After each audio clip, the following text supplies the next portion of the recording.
du livre de Daniel. Il y avait un habitant de Babylone qui se nommait Joachim. Il avait épousé une femme nommée Suzanne, fille d'Elchias. Elle était très belle et respectait le Seigneur. Ses parents étaient des justes et ils avaient élevé leur fille dans la loi de Moïse. Joachim était très riche. Il possédait un parc auprès de sa maison. Les Juifs affluaient chez lui car il était le plus illustre d'entre eux. Des anciens avaient été désignés dans le peuple pour être juges cette année-là. Ils étaient de ceux dont le Seigneur a dit: le crime est venu de Babylone, car des anciens, par des juges qui prétendaient guider le peuple, ils fréquentaient la maison de Joachim.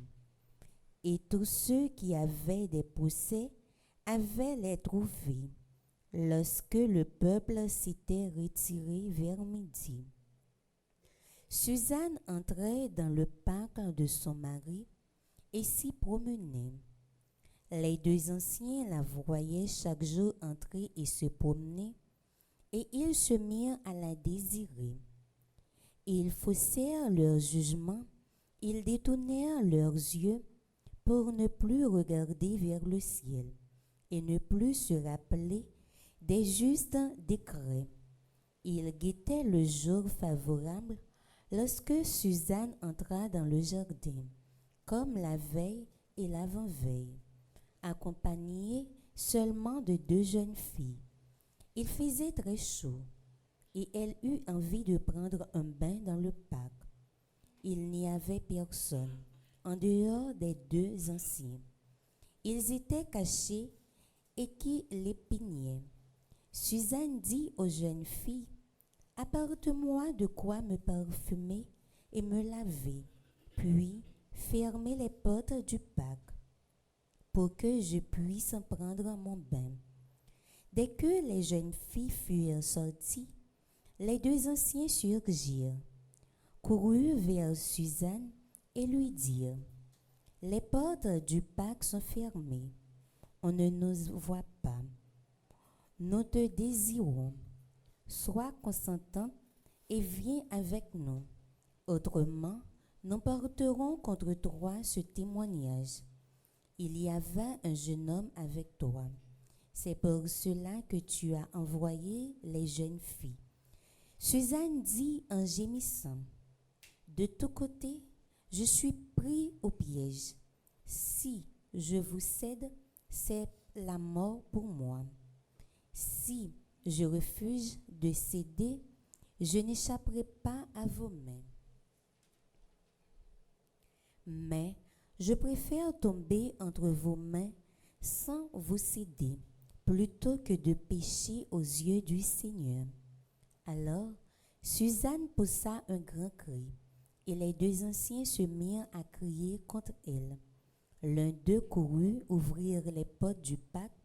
Les gens de la maison entendant crier dans le parc et se précipitèrent par la porte de service pour voir ce qui arrivait à Suzanne. Quand les anciens eurent raconté leur histoire, les serviteurs furent remplis de honte, car jamais on n'avait dit pareille chose de Suzanne. Le lendemain, le peuple se rassembla chez Joachim, son mari. Les deux anciens arrivèrent, remplis de pensées criminelles contre Suzanne, et décidés à la faire mourir. Ils dirent devant le peuple: envoyez chercher Suzanne, fille d'Elchias, épouse de Joachim. On l'appela aussitôt.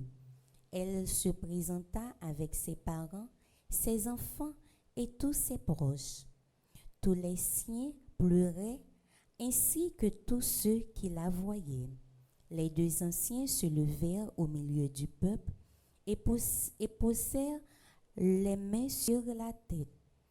Tout en pleurs, elle leva les yeux vers le ciel, car son cœur était plein de confiance dans le Seigneur. Les anciens décidèrent, comme nous nous promenions seuls dans le parc, cette femme y entrait avec 2 servantes. Elle a fermé les portes et renvoyé les servantes. Alors, un jeune homme qui était caché est venu vers elle et a péché avec elle. Nous étions dans un angle du parc. Nous avons vu le crime et nous avons cru vers eux. Nous avons vu qu'ils étaient ensemble, mais nous n'avons pas pu nous emparer du jeune homme, car il était plus fort que nous. Il a ouvert la porte et il s'est échappé.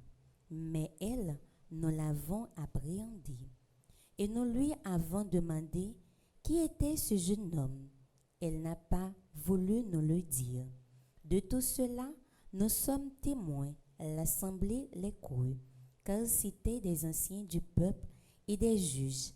Et Suzanne fut condamnée à mort.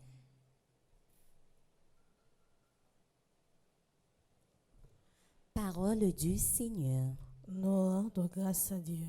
Saint-Esprit, je viens